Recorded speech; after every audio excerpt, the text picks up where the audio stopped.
Bonjour à tous. 400 personnes réunies dans le centre de Dijon hier. Les manifestants s'opposent à l'ouverture d'un centre de rétention administrative à Longwy, un lieu d'enfermement pour personnes étrangères en situation irrégulière et sous le coup d'une OQTF. Le rassemblement était à l'initiative du collectif Anti-CRA Dijon. Il dénonce également les conditions de vie et les violences perpétrées dans ces centres. Selon la préfecture, l'établissement devrait ouvrir en automne prochain. Un terrible accident de voiture hier près de Besançon. 2 voitures se sont percutées à Ornans dans le Doubs sur une route départementale. 6 personnes, dont des bébés de 1 an, ont été blessées. Toutes les victimes ont été emmenées au CHU de Besançon. Aucun mort d'état déploré selon les forces de l'ordre.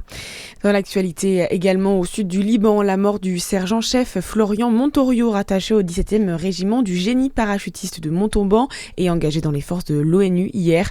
Il aurait été tué à très courte distance dans une embuscade par un groupe armé, détaille la ministre des Armées Catherine Vautrin sur X. Il s'agit du 2e Français mort dans le conflit au Moyen-Orient. Une quarantaine d'élus de gauche appellent dans une tribune à un projet crédible pour l'échéance présidentielle de 2027.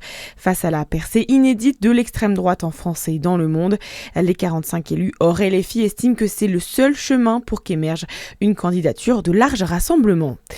On connaît notre Miss Jura 2026. Il s'agit de Théodora Dragomir-Pérodin.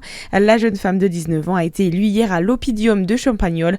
Elle est donc sélectionnée d'office pour participer à l'élection régionale et peut-être devenir la nouvelle Miss Franche-Comté. Ce concours se déroulera le 11 septembre prochain en Haute-Saône, à Port-sur-Saône. Et puis un mot de sport pour terminer. En foot, c'est l'équipe française féminine concède un match nul hier face aux Pays-Bas. Score final 1-1.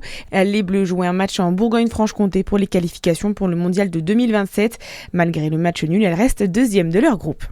Voilà pour l'essentiel de l'actu ce matin. Très bonne journée à vous sur Fréquence Plus.